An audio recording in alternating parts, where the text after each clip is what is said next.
I'm Ken Kraken, and you can find me in the in follow me. Okay, I would like to introduce myself first.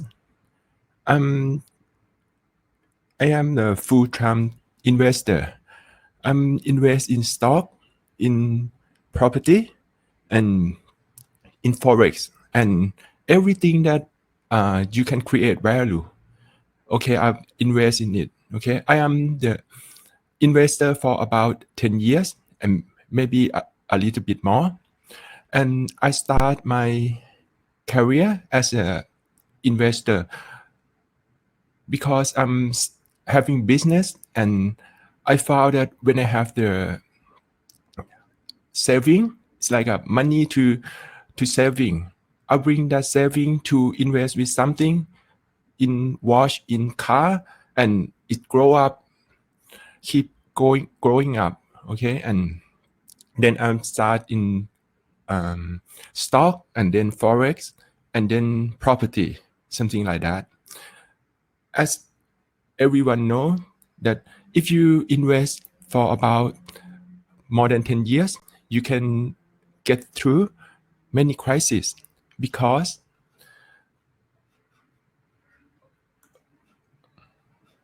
okay, I will show you something here. Okay, you can okay, this one. As you know, we have crises for many time in the past. It's like from my experience, the first one is 1997. It is the Asian financial crisis. At that time, I live in Asian country, so that one hit me very hard, and also for my family, right? And at that time, I invest in stock and get lost everything. And after that, it's like 2 years after that. On the US side, it's .com bubble. Okay, in 1999, which is here. Okay, and after that, the biggest one in history that affect all over the world, which is the great financial crisis in 2007, or everyone call it subprime. Okay, and then after that, everyone try to predict the crisis. Everyone said that every 10 years, which should be 2017, but it doesn't happen. And then 2019 doesn't happen until now, 2020. Okay, everyone is in the crisis. Today we are in already, which is caused from the first one is trade war between US and China, and after that we got the virus, which is COVID-19. This crisis is very serious. Why? Because compared to the last crisis, we don't have that amount of debt much. Please see this one. This is the global debt. Is debt around the world. You can see that keep increasing from 1999, 2004, 2009, 2014, and then 2019. This chart don't have debt for this year, but actually it keep increasing a lot more than 2019, right? You can see that in around 1999, which is .com bubble, amount of debt is very low. That means when you help out or bailed out by Fed to inject the money, everyone can borrow and spend or borrow and invest, but not now. It's different story. For now, you can see that the amount in 1999 is about 100 trillion. Okay, but for now it's nearly 300 trillion for 2020, which is like 3 times more. The debt is more, mean people will spend less. Think about yourself. It's like you have for normal people, you have the credit card. You use all the credit card in full amount of your credit. Then what? You cannot borrow from the credit or spend that credit card anymore. So the buying power of you is lesser. Understand? And if you have credit debt, when you have salary or you get money for yourself, you have to bring that money to pay the credit card first, or you have to pay for your mortgage or for your car loan, whatever, or maybe your children.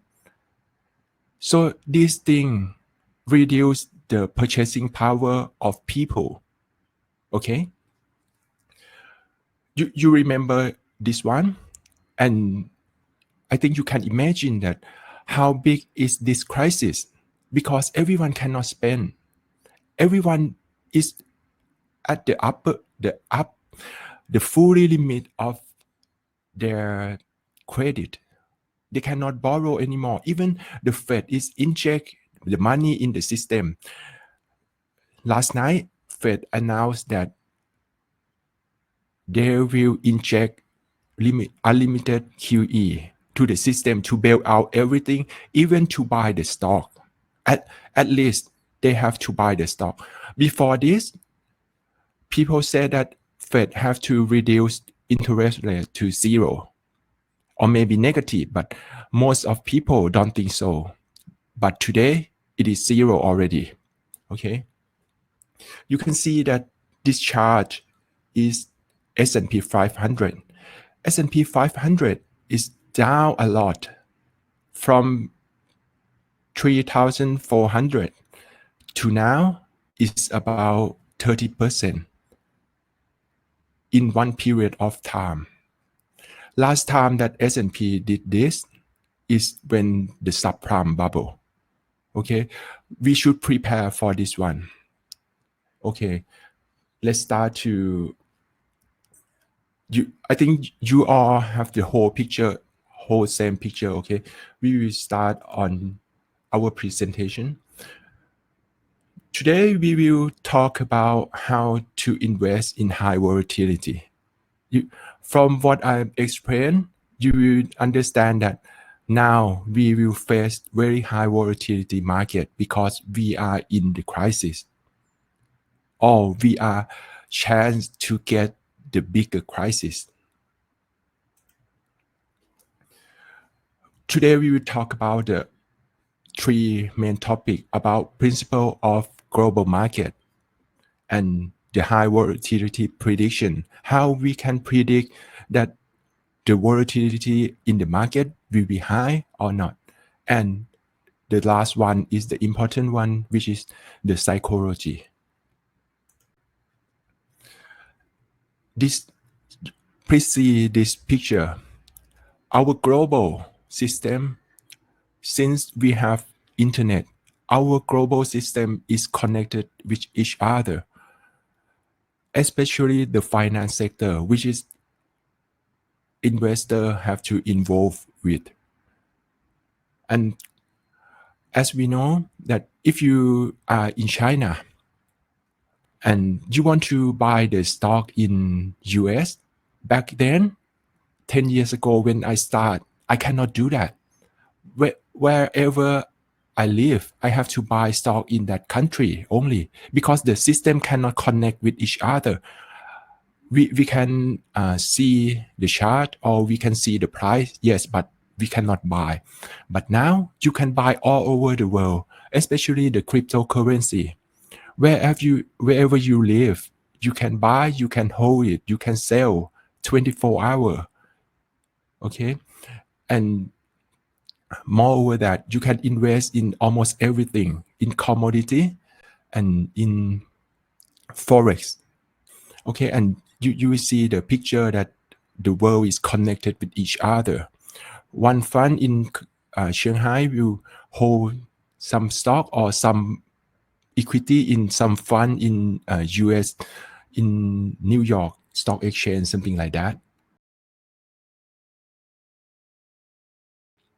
This is the portfolio of the fund. Is like a simulation. Normally, global fund is not like our individual investor. They will always hold many parts of the asset.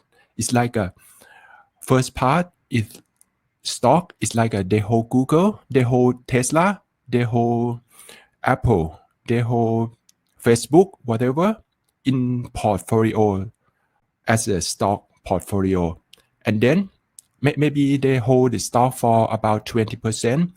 And then they have the treasury bond. It's like a US treasury. This is for the, it's like a safe portion in the port, because treasury, when you hold, it's guaranteed that you get the interest. So every fund will have the treasury in the port. That's why the treasury is biggest market in the world.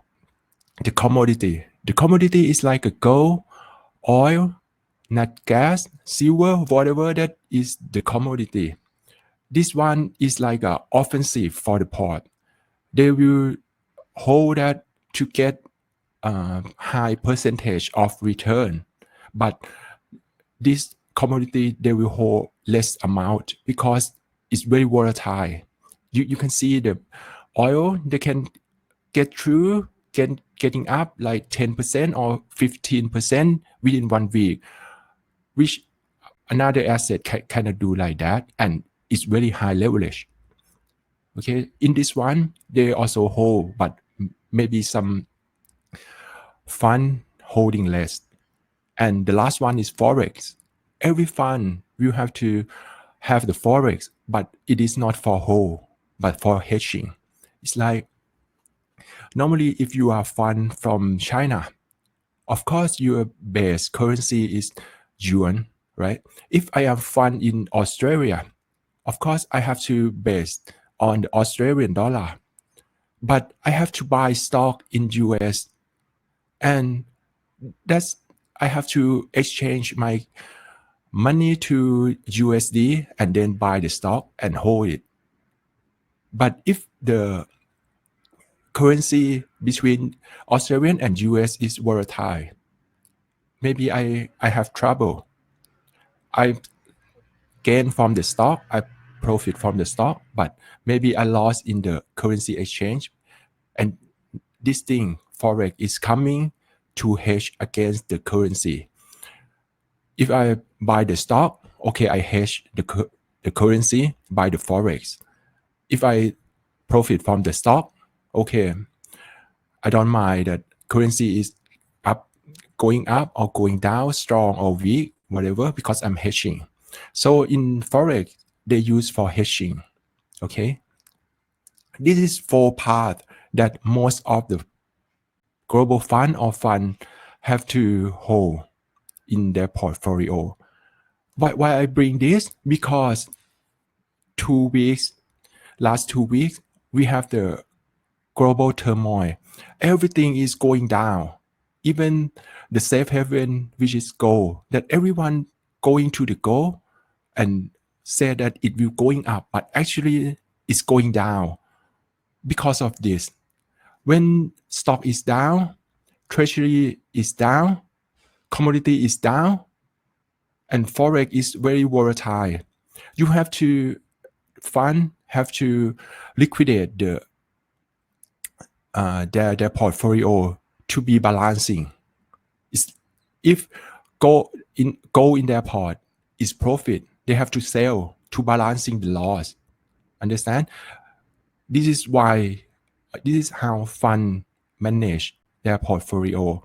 And you have to understand, when you see something is going down a lot, or every market is going down, but one market is going up, don't coming in to that market and bet on the upside, because everything will be down, because the big money have to liquidate their portfolio. Okay. The next part is discharge. Discharge is the global risk for 2020. This one I use for this year, and you can keep it to use later. Okay, I will explain this. The tall one. It means that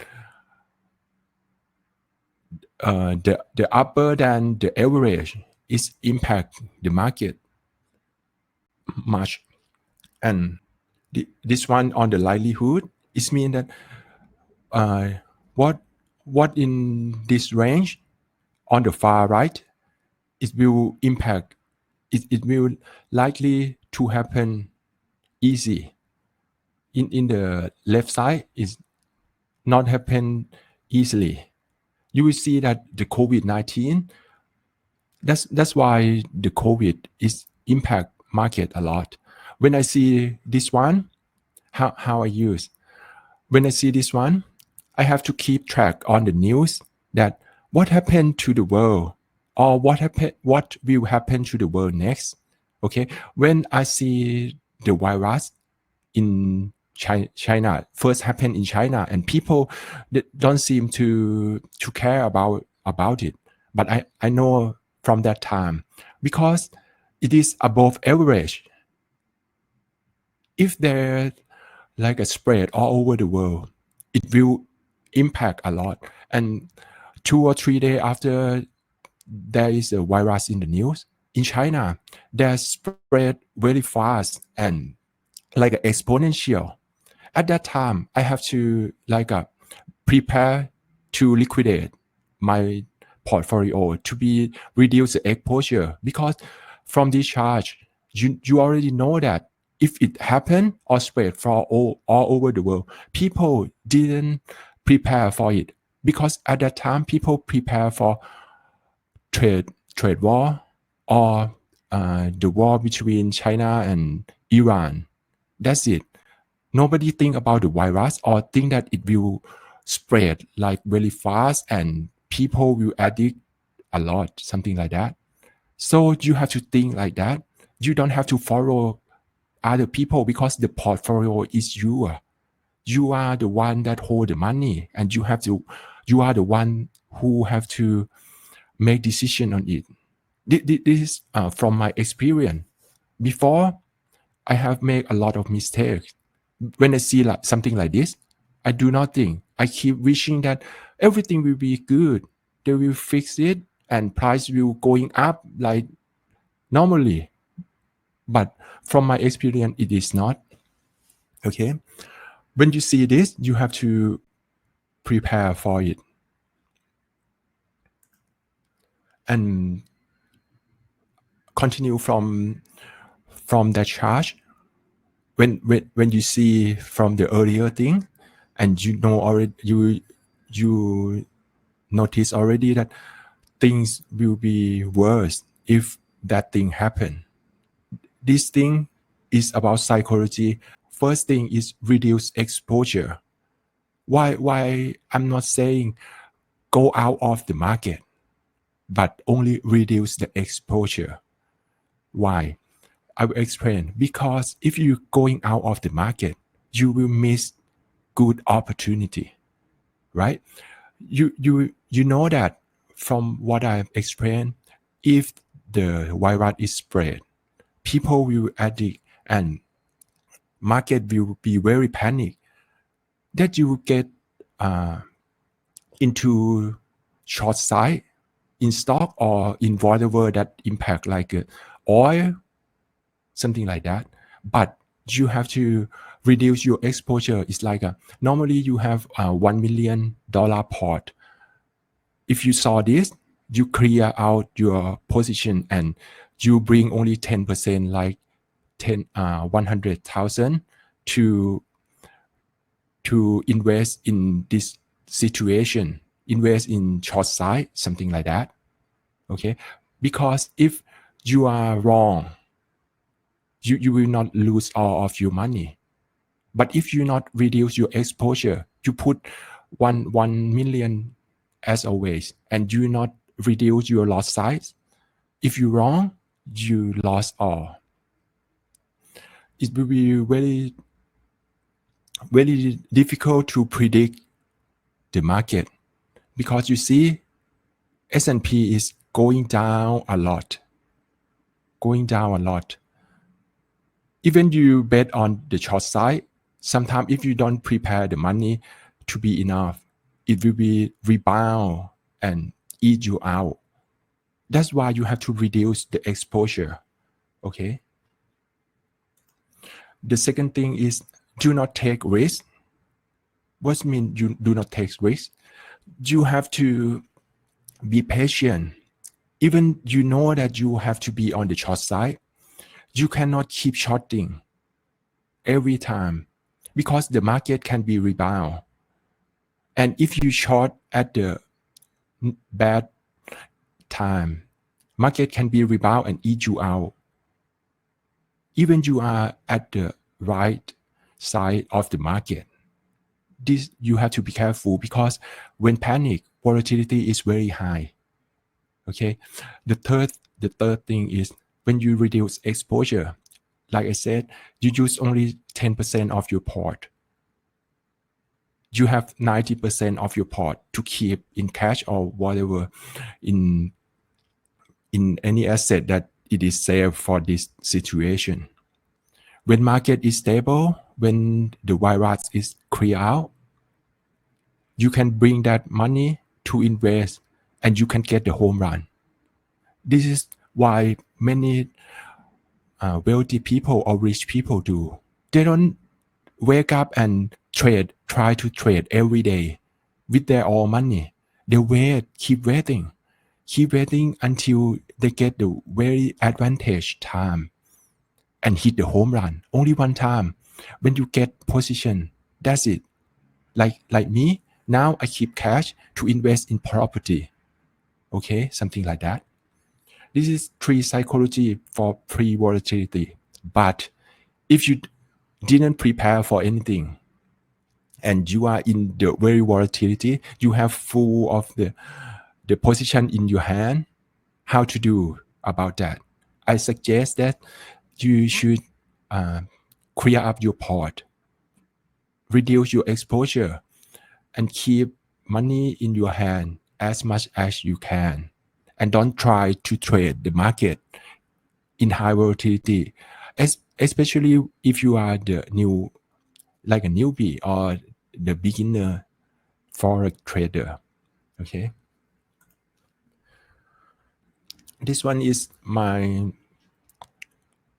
trade record during the past 2 or 3 weeks. Okay, you can see that when I reduce exposure, but I still can make profit. This part is about 10,000, which is I buy in Follow Me. You can go there and see it. I'm not used the demo whatever. I'm professional trader. I'm always use real money. This one of my port which buy there. You can see it.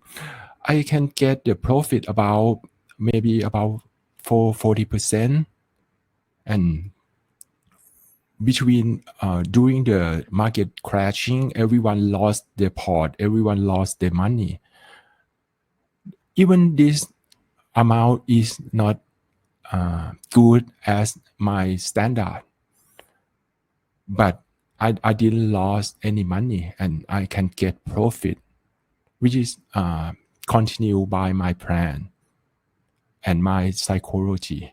Okay, you can do that, but you have to set the plan, take your control, and behave yourself. Don't think on panic or don't think on the very positive thing. Okay, and this is where you can contact me. In Follow Me, you can find me in name Kraken, and this is my email. Okay, you can find me or contact me anytime if you want. But many people ask me for the money for whatever to help, but please don't. Okay, but if you want the knowledge, want me to advise something, is this welcome? Okay.